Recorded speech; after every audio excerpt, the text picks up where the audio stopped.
Blog Talk Radio.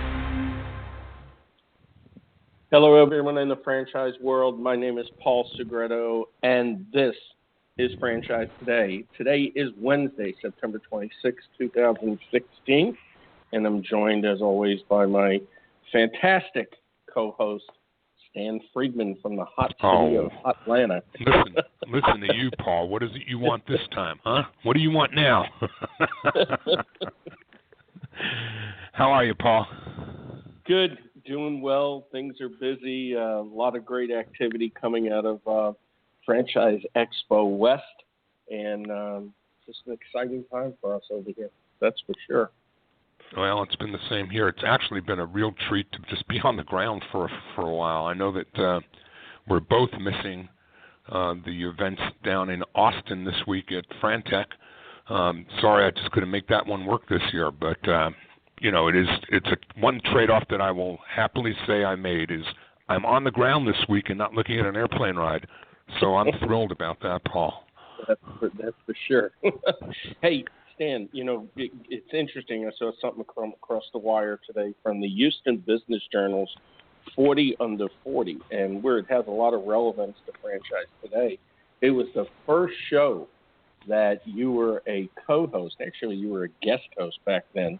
Charles Willis, along with his partner, Crisante, were guests on the show, and I actually got tied up. Actually, Craig Crisante, not Crisante, Crisante. Yeah, that was close. Yeah, it was close. Right ballpark. And I remember that day, I think I got tied up on a plane or whatever, and you actually handled it. Well, Charles Willis, the co-founder and president of Pinos Pallets, has been named to the Houston Business Journal's 40 Under 40 class of 2016. There was over 500 individuals from across all industries that were nominated this year. And it's really niche. Houston-based Pinos Pallet, Charles Willis and Craig have done a fantastic job with it. So my hat's off, well-deserved award to Charles Willis and, of course, to the team at Pinos Pallet. And what a team they are, Paul. I had the privilege of spending some time at Franchise Update this year with a couple of the members of the team from the ops as well as the development department there at Pinos Pallet. And it's no wonder that company is receiving awards because they clearly have mastered something we're going to talk a little bit more about with today's guest, right? They've got quality people on that team and competent as well as personable quality people on that team. So, I join you in taking a hat off to Pinos Pallet and celebrating their successes and their award. Hey, Paul, some other Texas news in the front of the house. I just saw the Insider, the IFA Insider, yesterday that talked about the At Our Franchise Tour continuing this week across Texas in the lead up to the IFA's Frantech, which is currently underway, as we just said, in Austin. So IFA President and CEO Robert Crisante is meeting with franchising leaders in Dallas and Austin this week to stress the importance of the At Our Franchise campaign and rallying businesses in the community prior to the November 8th elections. The campaign and the tour seeks to educate the public about the positive impacts of franchising on local communities. Crisante also hosted a technology roundtable yesterday discussing the impact of technology on franchise operations. You can read more about this if you just plug into your inbox and find your IFA Insider and hit the link on the top story in the Insider this week. Just caught my eye, too, not only because it's Texas, but it's happening right now. Also, Paul, this week, the IFA is really just making it almost crazy impossible for any non-member franchisor to not become a member and take advantage of this tremendous opportunity. So if you're a franchisor hungry for new ideas, strategic partnerships, and introductions to networking events and opportunities to grow your brand, then you cannot afford to miss the premier event in franchising, which of course is the annual IFA convention.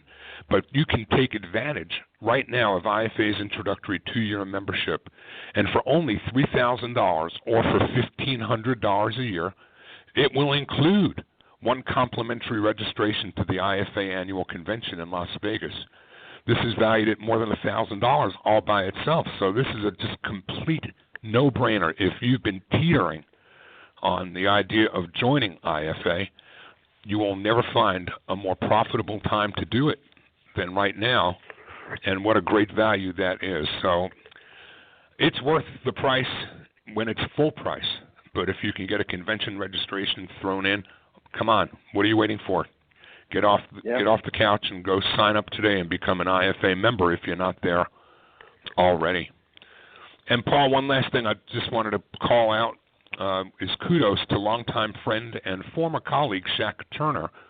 Shaq's got a byline article in the October issue of Franchising World on a topic that's not really discussed enough, which is when it's time to go, exit strategies explained. And it's really a great piece that talks to Valpak's focus on, bringing the right people in for the right reasons at the right time. But when that reason or station in life changes and you need to exit a franchise system, not too many brands have systems and programs in place that are as comprehensive as the ones they have to bring you in. But Shaq talks about the importance to Valpak of having exit strategies and tips prepared to help those franchisors figure out the best way both in or out when that time or station in life or situation in life changes. So hats off to Shaq for being able to share that with the Franchising World and the current October issue of Franchising World. And Paul, I'm going to leave the front of the house right there because we spent too much time on it last week, and I feel like we may have cheated our guest a little bit of time. Today, let's not do that twice, so I'm going to park it right there and leave the introductions to you. Great. Well, today's guest is Mel Kleiman. Mel is an internationally recognized expert author in the area of recruitment, selection, retention, and engagement of frontline star employees and the people who manage them, having worked with over 50 franchise organizations, helping them do a better job managing their most important investors, the people who work for them. Kleiman will share his perspective of his unique classification of employees as investors, Stan, not assets.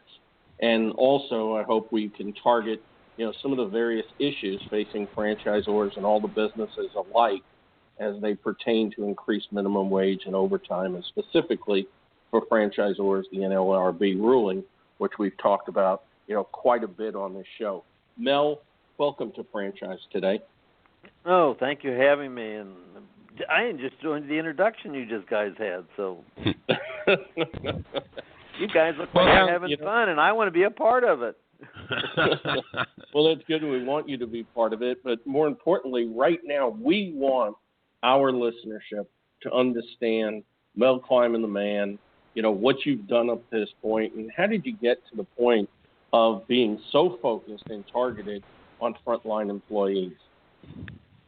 That's a great question. And literally, we started as a psychological testing company 40 years ago. Gosh, that's a long time.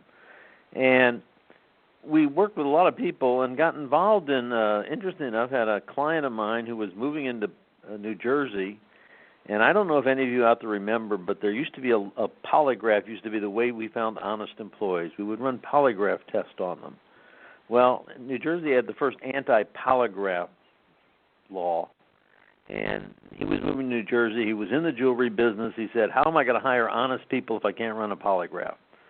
And we looked at that, and we then went and looked at, and there were a whole area of what were called honesty or veracity testing. And he asked us to go look at him and make a recommendation on which one he should use, which we did. And I became totally fascinated with this field, not of honesty and veracity, but totally fascinated with this field of how do you find and hire and retain great hourly employees, because literally 40 years ago, and I'm sorry to say even today, most organizations still look at hourly employees as almost disposable. So I just began with the years, have just spent my entire life now, business life, for the last 25 of those 40 years, focusing on this world of frontline hourly employees, the people who actually make the difference in a franchise or as a franchisor who want to help their franchise do a better job. If the president doesn't show up today, if the franchise owner doesn't show up today, in fact, I have a number of franchises that I work with where the franchise owner buys into the franchise mainly because they can be absentee operators. So they don't show up there. So nobody's going to miss them if they don't show up. The customer will never miss them if they don't show up. But if there isn't somebody behind the counter, or the person behind the counter doesn't smile, that's my whole perception of the business. So just became enamored with it and looked at how do you do a better job of it in a more efficient, effective way. So that's where I come from. Along the way, by the way, just interesting to note, I at one time used to also own some franchises. So I've been on the ownership side, the operation side, and yet I find the people side is the one that makes the difference. So that's where I just spent all my time today, looking for just ideas, methods, tools that are simple, easy to apply, but can help us do a better job of hiring and retaining the people who truly make a difference in our business. Does that give you a pretty good idea, Paul? Yeah, I think it does, without a doubt. And, of course, you and I have had, various conversations over the years about frontline employees, but more recently, you and I were talking about increased minimum wages on business and, of course, specifically about its effect on profitability. And it's really something that piqued my interest. And if you would, why don't you just give us a little bit of insight into, what we talked about, and then let's talk about, employees as investors and not as assets. Okay. Well, the interesting thing is, and this was new learning to me, if you keep learning new things, and by the way, that's a great interviewing question, just to ask whether you're hiring a manager or an owner or a salesperson. A great interviewing question is, what's the last thing you learned? And what did you do about it? And I'm reading an article out of Fortune magazine just 2 weeks ago, and it talked about a very interesting number that I find very, very few of us ever even look at. And I've talked to a lot of people since that, and I found out that basically none of them have really spent much time on it. But the number is net profit per employee. Okay? Forget sales, forget everything else. If you take your net profit, how much is your net profit per employee? And then the article went on to, and the research, this is not just an article, some real research. They took, for example, the Fortune 500, and they looked at all the major retailers on the Fortune 500 list, and not franchise, but just retailers. That would be Starbucks, for example. That would be CVS, for example. That would be Walgreens, for example. That would be Target, for example. That would be Darden's, for example. That would be Marriott. Major hourly employees. Oh, and I forgot Walmart. Okay, 1.4 million employees. They took all of them and they looked at, if they took all of those and looked at the average net profit per employee, it came out to $6,300, and if I remember correctly, $6,358. That's how exact this article was. I don't care if it's $7,000. I don't care if it's $6,000. I don't care. But it came out to $6,358. If you look at that, and I just want to use Walmart as an example because there's some interesting things happening with Walmart. That's the actual real average number at Walmart. Now, there's pressure on raising the minimum wage, and they're talking about raising the minimum wage $2, $3, $4. Let's take 40-hour equivalent employees, which this was, and let's say we've got 1.4 million of them, and we raise that hourly wage by $2 an hour. $2 an hour is $80 a week. $80 a week times 50 weeks is $4,000. That all came out of net profit. So what happens to the net profit with a $2 an hour wage? It took the net profit from $6,000 X dollars, 6,500 is a round number. It literally took that net profit at $2 an hour increase down to $2,000 per employee. Why stay in business? What are we going to do? Look at yours. I've talked to some of my clients since then, and I've got a company that's in a mixture. They own some truck stop. They have some mechanics. They have some drivers. And I said, what's the number? And all of a sudden in his head, he said, $12 and something cents. And he said, I've never looked at that number. So what the minimum wage is going to do, if you're in that number and you're forced to raise wages by $3 an hour, bluntly, that puts you out of business. So that's the pressure that's on small business. And then the question is, what are we going to do about it? Because I guarantee you, there's going to be a lot of pressure to raise wages, and they're mandated in all over the country. We're finding raises of $10, $12. SeaTac Airport around Seattle is already at $15 an hour. Why be in business? So that's the real challenge we're going to face, Paul. That is, that is definitely a scary fact, without a doubt. So what are we going to do about it? You mentioned to me in a conversation, and we talked about that in the intro, of looking at employees as investors and not assets. And, of course, that basically looks like a rather strange classification for employees. So explain to us, what do you mean by that, and how is that perspective going to help with the problems at hand? Okay. Well, we've got a lot of things we're going to have to do, and that's just part of it. It's the way we treat employees that is the major factor. And how would you treat an investor? You've got somebody who is investing dollars in your company. Employees we talk about employees as assets. Well, I got news for you. You can sell assets. You can't sell employees. You can own assets. You can't own employees. We do not have slavery in our country today. So they really can't be considered an asset, but they can be considered an investor. And we need to treat them as investors. Now, they're not investing money, but the fact of the matter is, what are they investing? They're investing time.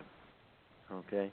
So we need to look at how would we treat an investor, and then look at, are we treating our employees the same way? Would we communicate with investors who had a major investment in your company? Okay, how would you communicate with them? How would you hopefully get them? Maybe put them on the board and help you run your organization more effectively. But just by changing the word and looking at them differently, you will begin to respond and work with them differently. So I think just begin to think about your employees as investors, not as assets. I've got to struggle with that a little bit, because I feel like in my mind, the first disparity or disconnect for me there is that I make an investment. If somebody's an investor in my business, they're bringing me money. I'm hiring an employee and I'm paying them money. But I guess the currency that we should be thinking in terms of then in this parlance is the investment that they're making on their career path, or on their investment in bringing their skills to your business. And there's a paradigm shift here that I think isn't going to happen if it's not intentional. And I think you're giving me things to think about, Mel, that change some of the nomenclature in my own mind as to the relationship between the employer and the employee. And then it gets more complex the deeper into it I go.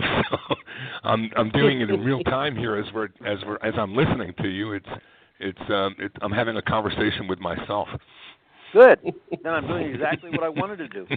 Okay, but let me shake your thinking up a little bit more, because you talk about we pay employees. The fact of the matter is, you do not pay your employees. How about that one for a thought process? You do not pay your employees. Here comes another paradigm shift. Okay. Yes, you're right. You've done probably the best blog I ever wrote. You do not pay your employees for working for you. They pay you for the right to work for you. Think about that. You don't pay your employees. The only ones you pay are the ones who do not produce as much as you pay them. You take money out of your pocket to pay some of them. And I think we've all done that in the past. And those are ones that probably should be gone, or they're related to you and their family. But the fact of the matter is, if I don't make you more money than you pay me, why do you keep me on the payroll? So when somebody comes to me and says, and what's the number one motivator? People say, well, especially at the hourly level, we say people want money. Okay, that's fine. I think every owner out there, every franchisee, every franchisor would love to pay their people more money. They would love to. It gives them a competitive edge if they can pay more money. Well, how do you pay more money? You have better people who produce more money so you can pay them more money. So don't think about you as paying them. Look at every one of your employees and play the lifeboat exercise. What's the lifeboat exercise? The ship is sinking and your entire crew is in the water. You have the lifeboat. Let's start with, who do you throw the life vest to and who do you throw the bricks at? And the question is, if you're throwing bricks at anybody, why in the hell are they still on your payroll? So now, have I given you something else to think about? Yeah, it does. I'm trying to get my head around all of this, and I mean, I think some of what you've just said are things that, in my years as a franchisor, I've said to prospects for my franchise and wherever I might have been. You can open up Joe's Sandwich Shop, or you can open up Blimpie, or you can open up a Wing Zone, or you can open it yourself. You don't really need the franchise, but if you just draw a line down the center of a yellow pad, and on the left side list all the things that you're getting from the franchise, and on the right side list where else could you go get all of this for as little as that, you cause another one of those paradigm shifts. The franchise isn't really costing you anything. It's giving you the potential opportunity to glean a lot more back than you ever doled out for the privilege. I think I'm having to do the same kind of a reversal of thinking here as relates to employees, but it's the first time I'm doing that exercise, so I'm finding it a little strenuous. But I do get the logic.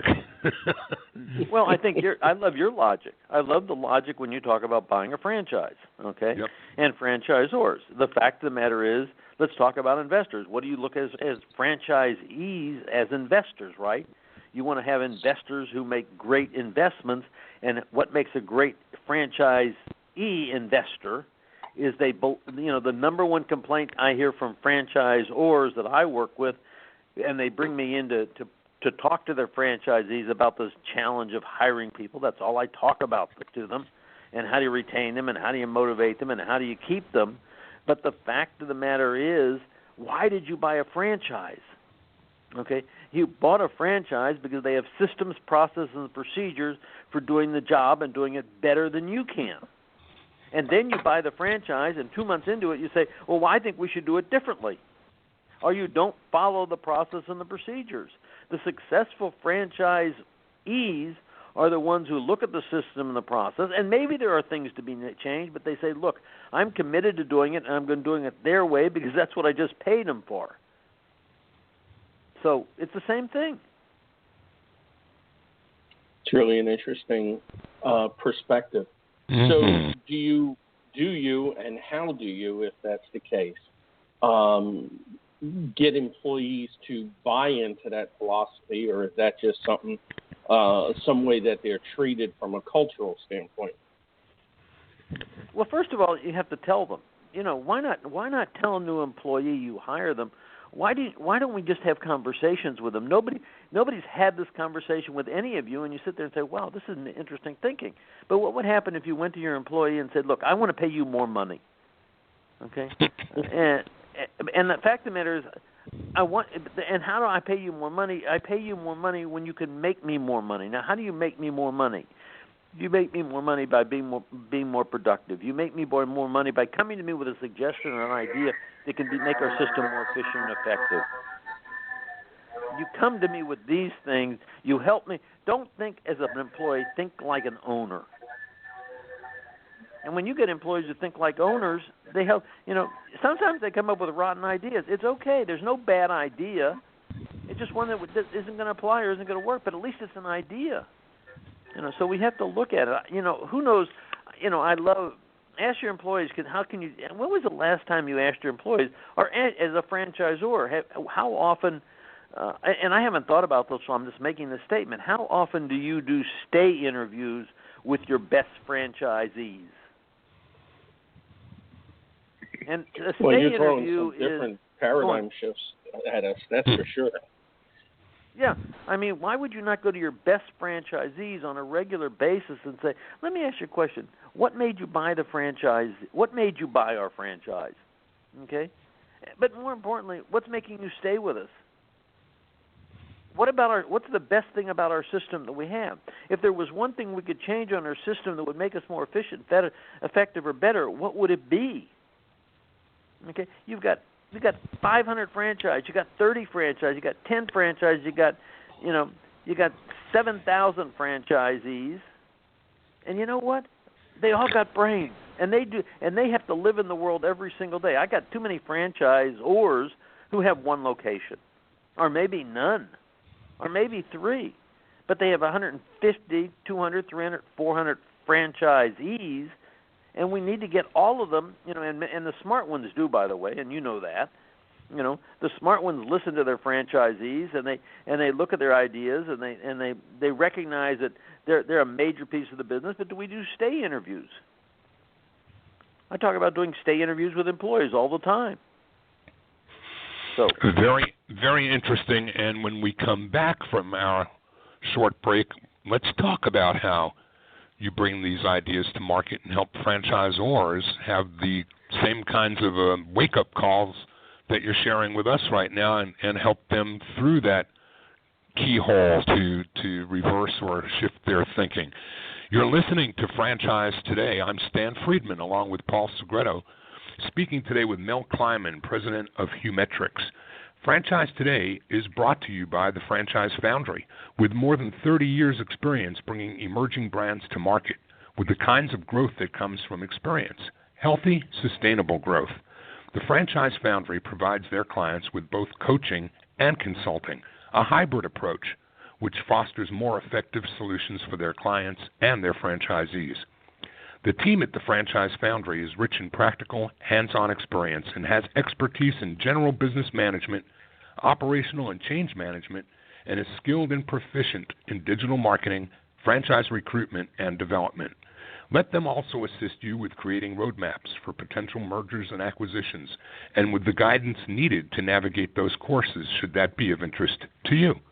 Learn more about Paul Segreto and the Franchise Foundry, along with their expanding list of clients, at www.franchisefoundry.com.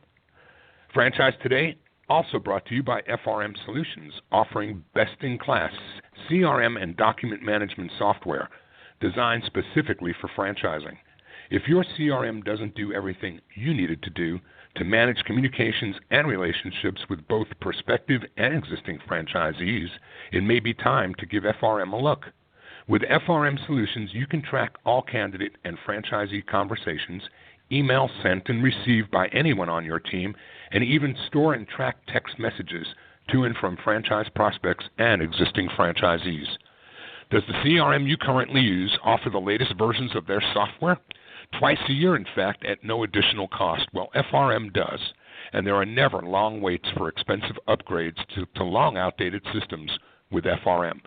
Again, give them a look, and access to FRM could not be any easier from the cloud or directly from within your Outlook inbox. Struggle no more. Get down to earth with practical solutions that require no long-term contracts. Start tracking and managing everything, including texts to and from prospects, with franchise relationship management solutions from FRM. It's everything you want and need for CRM. No excuses, just solutions. Take a demo and see for yourself on the web at frmsolutions.com. So we've set the table here, Mel, with some pretty intriguing thinking, a little bit of exercise here today for the audience to try to take on board this shift in thinking. How do you bring these ideas to market? How do you get franchisors to embrace this message, and even tell us who it is within a franchise organization that's the point of entry that you bring these ideas to? Okay. Let's break it down one question at a time, okay? My mind can't comprehend all those questions at one time. But, listen, you got me exercising. I'm going to have to make the same demand on you, Mel. You have to stretch out a little bit and take 2 and 3 questions at a shot. Well, I'm going to take them any way I want them, so it doesn't matter. Okay. You can ask them, but I'm going to play politician, and I'll take them and answer them the way I want to answer them. We're definitely in season, Mel. Okay. So the key is the challenge that franchisors have once you selected a franchise is helping the franchises be better at their business, okay? And I love a quote by Sam Walton that said, the most important decision a manager makes every single day is who he allows in the door to help him take care of his customer, okay? So let's back it up 2 levels, because I changed that at the franchise level for a minute to say the most important decision a franchise owner makes is who he allows in the door to help him take care of his employees, unless he's on the ground taking care of themselves, and then he's probably too busy working in the business than able to work on the business. He's never going to grow it unless he brings great managers and people in to help him do it. Now let's back up another level to where we were talking to franchisors, and it's that factor that I'm sure you guys are great at helping them do as they move out into the world, and that is the most important decision they make is what franchise owner they bring in to help them take care of their brand. And the fact of the matter is I know it from working with you guys a little bit, you don't sell franchises. That's not your business. Your business is helping match the best potential owner with the best potential franchise that fits them. Okay. And the franchise is not sold, but it's a mutual award. Yes, you're not being sold a franchise, you're buying a franchise. And the franchisor is not looking to sell you a franchise. They're looking, and let me just use the word, they're looking to award you the right. They're looking to bring you as a partner or award you the right to represent their brand. Now, when you have that kind of a relationship, it's all the way down from the franchisor to the franchisee to the manager to the employee. When you take that down the entire ramp, you just have a successful model. So, does that help answer the question? Which one? Whichever one I felt like answering. Yes, it does.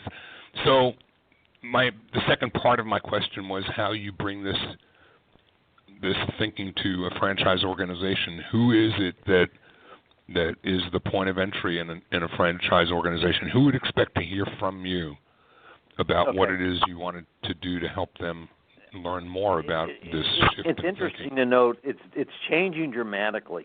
Okay, the big challenge that now franchise organizations are facing is how do you help your franchisees do a better job of staffing, let's use that whole word, because of the fact of this joint ownership of employees that the government is trying to create. That's saying, you have joint employmentship, and it's not only the franchisees who owns it, but no franchisor wants to have any responsibility for hiring for anything that has to do with the employees at that organization. Okay? They are trying to create barrier after barrier after barrier that says we have nothing to do with them. I have franchise groups that I work with that says, you can go work with our franchisees and we'll put you in touch with the franchise association that's owned by the franchises because we won't even sponsor you to go in there. Okay, now I think they're going too far, but literally that's what's happening. So what really happens is most of the time, initially, organizations bring me in just to get their franchisees thinking and giving them some just tools and tips and techniques that they can do to do a better job. And in some cases, they then bring us in as an outsider to work with their franchisees in this area of better hiring and staffing. So that's really the way we normally get involved in an organization. Normally it ends up with they end up having an annual franchisee meeting. They want somebody to help their employees and their franchisees and give them some things because it's the number one challenge most franchise face. And if you look at the franchises out there, the most popular ones, and in home services, home health care, restaurant, hospitality. All of them, they're all people-oriented. They're all highly people-intense. I find very, very few franchises that are not people-intense. In fact, in a lot of franchises, interesting enough, if you think about it, they really didn't buy they didn't buy a home health care. I do a lot of work in that particular. I do a lot of work in beauty, in the beauty area. I do a lot of work in the restaurant area. But it's interesting. You didn't buy a home health care business. What you bought is a staffing business whose expertise is in staffing home health care. You didn't buy a maid's franchise. You bought a staffing franchise that has expertise in hiring people who will clean houses. So you just go look at it. What's the number one obstacle in your business is the people. Okay, it's like I talked about people in the restaurant business. Do a lot of work in the restaurant world. People who buy restaurant franchises are not in the restaurant business, and that may shake you up a little bit. The fact of the matter is they're in the operations business. They do not control their menu. They do not control what goes on it. They do not control the price in most cases. They don't control what equipment goes in their kitchen, and in most cases they don't even control what their facility looks like. So, what do they control? They control the people, and in most cases they don't even control the process. Okay, the process and procedures is dictated by corporate. And the better they are at following the franchisor's profit and procedures, the fact of the matter is most likely the more successful they are. In fact, every time I look at an organization and work with multi-unit franchisees, the fact of them, most of them are usually exceptional at following the systems and procedures and processes that the franchisor put into place. Would you not agree? Mel, you work with a lot of them. Yeah, I agree, and that brings up a question in my mind, though, because franchisees, franchisors, all seem to be facing the same problem at the unit level, which of course is finding and retaining, the right amount, the right type of talent. And of course, we're talking about a system that's in place, so there's not a lot of creativity that goes in there. Obviously, there's got to be a lot of diligence that goes in there. And you referred to this talent as star talent. So let's start there along the lines of asking you one question at a time. What do you mean by the term star talent? Okay. If you look at that really boils down to one of the key problems that people have. At both the franchise, I'm going to take this and apply it both to franchisors who are trying to sell franchises or award franchise. Let me use that. And employers who are looking. The same principles apply. And that principle that applies is, do you know what your best or your optimum franchisor or optimum employee looks like? Okay? And when you begin to look at that, you begin to say, okay, what do they look like? What do they do? And I go around the room, and I can do it with any group, and I say, okay, tell me about your best employee. Or in your case, I could go around the room and say, tell me about your best franchisor. Give me one word that describes them: dedicated, motivated, dependable, reliable, systems-oriented. Those are the words that come up, right? And you hear them. Aren't those the words that come up? Mm-hmm. Yep. Okay. There was not one skill. There was nobody who said great accounting skills. There's nobody said, what came up were attitudes. Okay, so when you begin to look at what makes a great employee, we use the word STAR, and it's an acronym, but it can be, but there's other terms that go into it. STARs are self-motivated. Okay, you don't motivate anybody. So if you want motivated people, which everybody says they want motivated people, hire people who are self-motivated. Okay, S, the T is talented and trainable. Do they have talent? Or are they trainable, and do they have talent? And talent goes beyond trainability, because talent is the ability to learn new things. And then the A stands for accountability. Do they hold themselves accountable? And in some cases, do they hold other people accountable? And then do they take responsibility? So that's what STARs are. But what it really says, and I don't care if we use those attitudes or anything else, we hire people for attitude. We hire people for most of us hire people for what they know. We sell people franchise for what they know. We end up firing them for who they are. So focus on that concept of stars, and that's what we're talking about. Attitude. What are the attitudes that make people successful? A lot of franchisors, for example, use personality profiles. And I used to be in the personality profile business. And in fact, if you want to buy a personality profile, I can sell you one. Okay? But that's not the point. They use personality profiles. Okay? And look at what makes an employee successful. What makes a franchisee successful? What makes anybody successful? And the fact of the matter is, what makes people successful is not that they do the things they like to do. Paul, what makes you successful is bluntly when something, do you love being on an airplane 48 weeks out of the year? No. No, but if you need to be on an airplane, you get on it, right? Yep. Okay. What makes you successful is not that you're willing to do the things you like to do, is the fact that you're willing to do the things you don't like to do. So it's an attitude that makes you successful. It's not personality in some cases, but it's how you manage your personality that makes the difference. And that's what we help companies do. We help companies find those employees who are stars, or they have in many cases they aren't stars already, but they have star potential. Somebody just has to help them come out and be more effective to be stars. That's what we do. But that's what, again, let's tie it back into what you're looking for in a franchisor. Because what you're looking for in a franchisor, a superior franchisee, the fact of the matter is the same thing we're looking for in superior employees. So it's just easy to make that circle. I know it's Walt Disney who said, hire the attitude, train the skill. I remember that from years and years of Disney. Yep. That's it. So does it lengthen the interview process, the recruitment process? I mean, are there front end loaded things that a franchisor or franchisee needs to do when they're hiring people in order to assure themselves of that star employee? Yeah, there's definitely things they need to do. First of all, they need to know what they're looking for. But even before that, and here's the exercise that I talk to every single group I work at, and I would tell you, and let's direct this at both. Again, let's direct this at franchisees who may be listening to this, but mainly franchisors are listening to your program.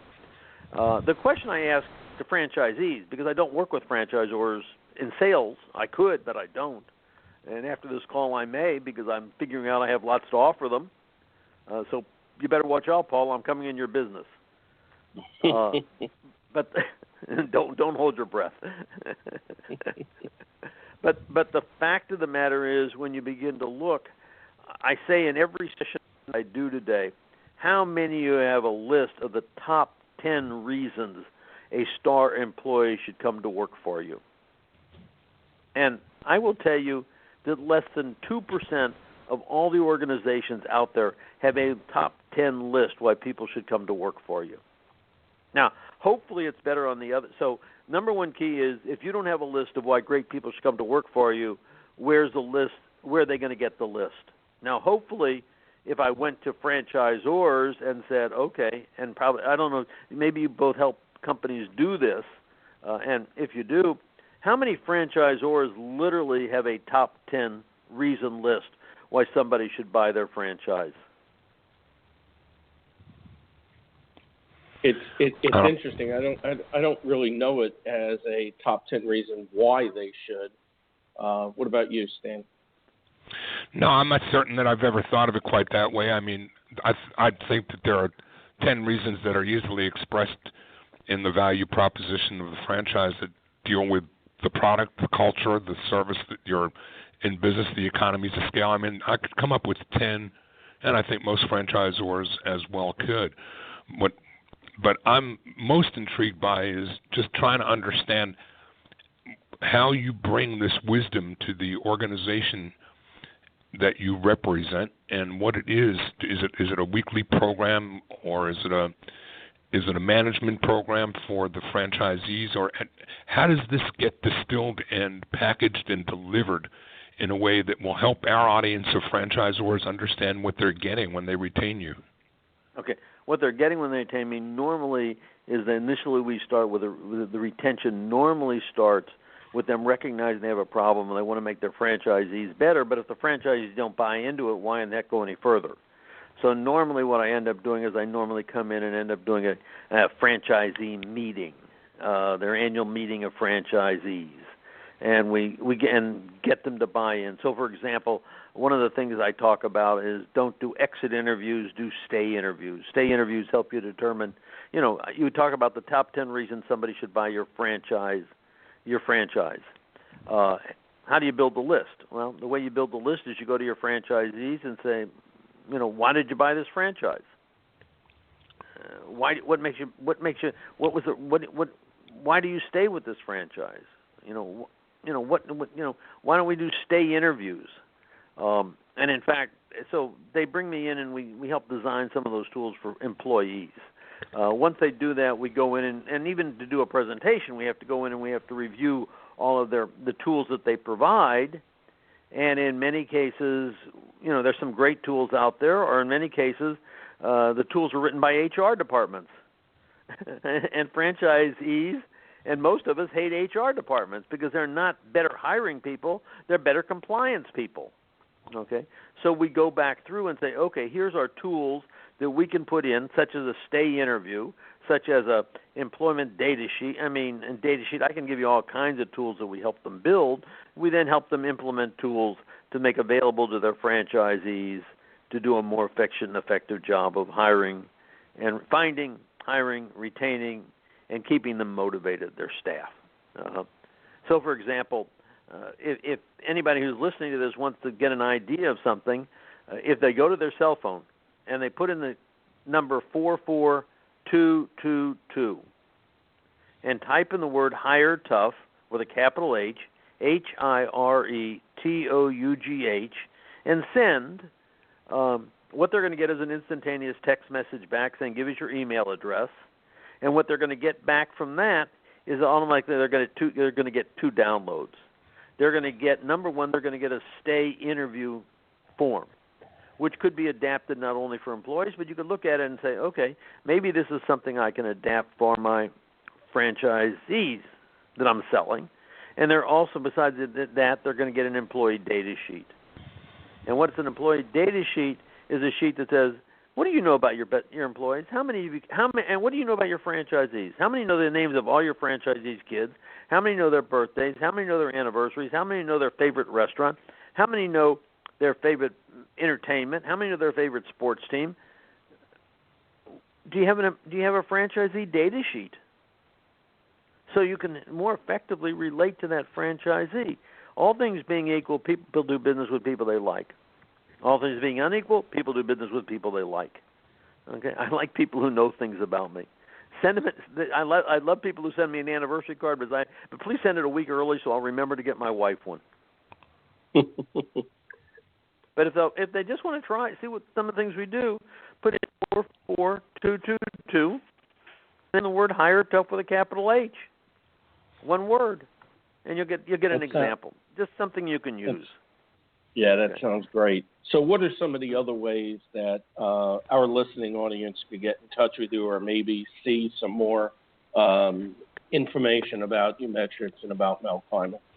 Okay. They can go to YouTube, put my name in. You're going to have about 10 or 12 YouTube videos right there. They can send me an email. They can call me. I would love for them to call me if there's an interest. The number is 713-771-4401.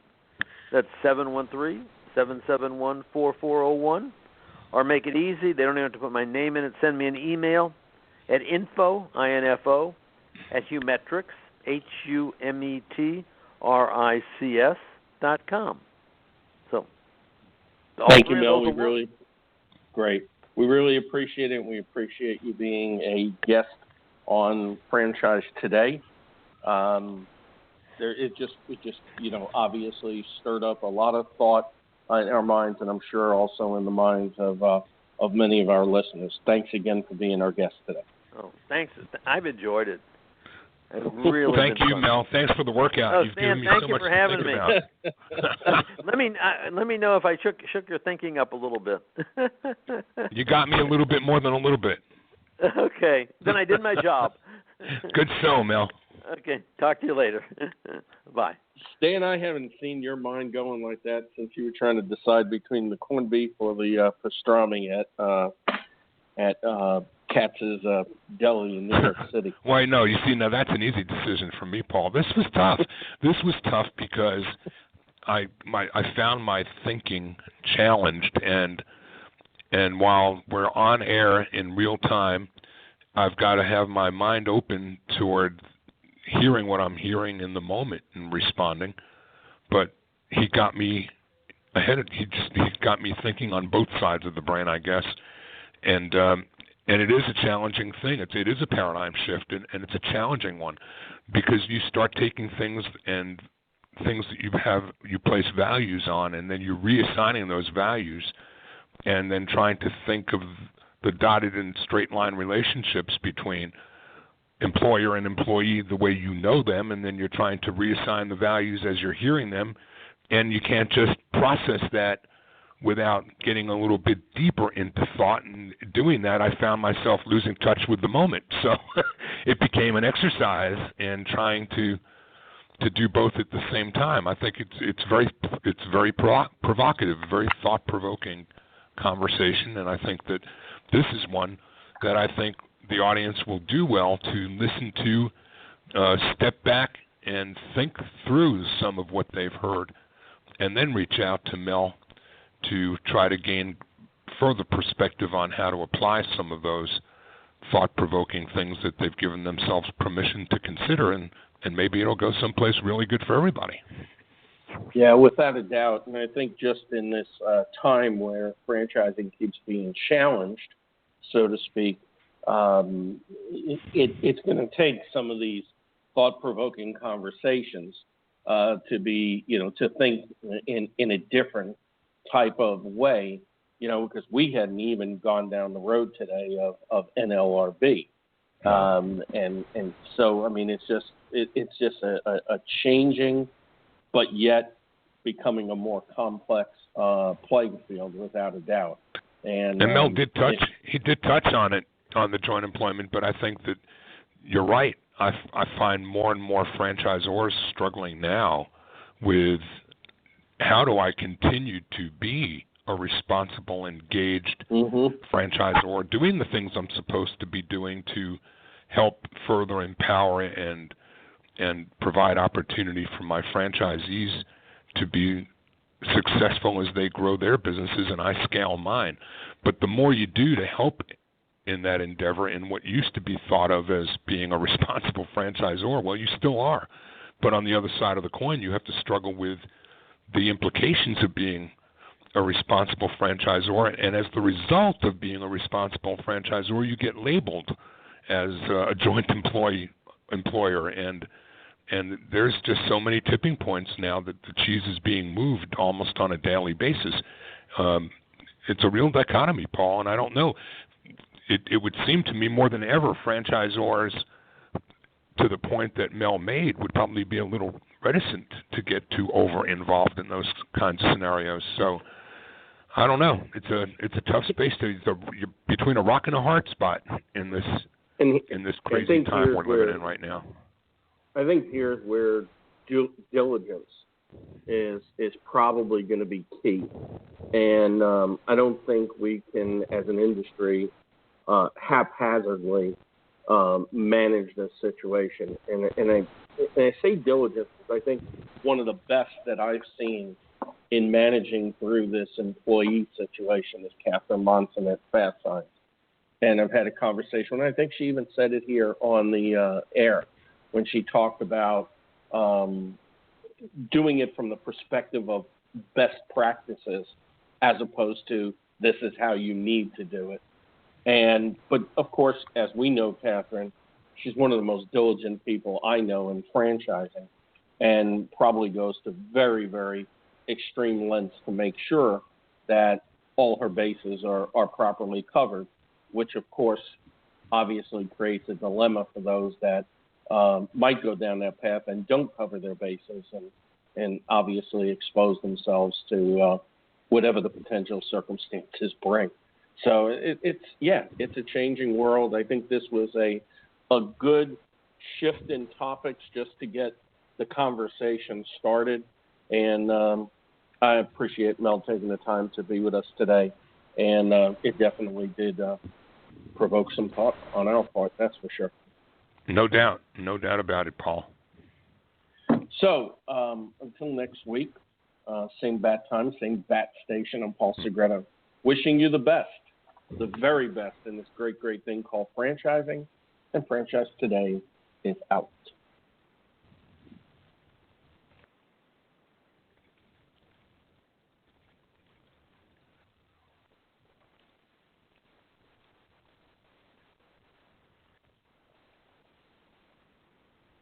When it's PCS time, you know the drill. Pack, research the new base, get the kids in school, because family supports family. At American Public University, we support military families with flexible, affordable online education that moves with you.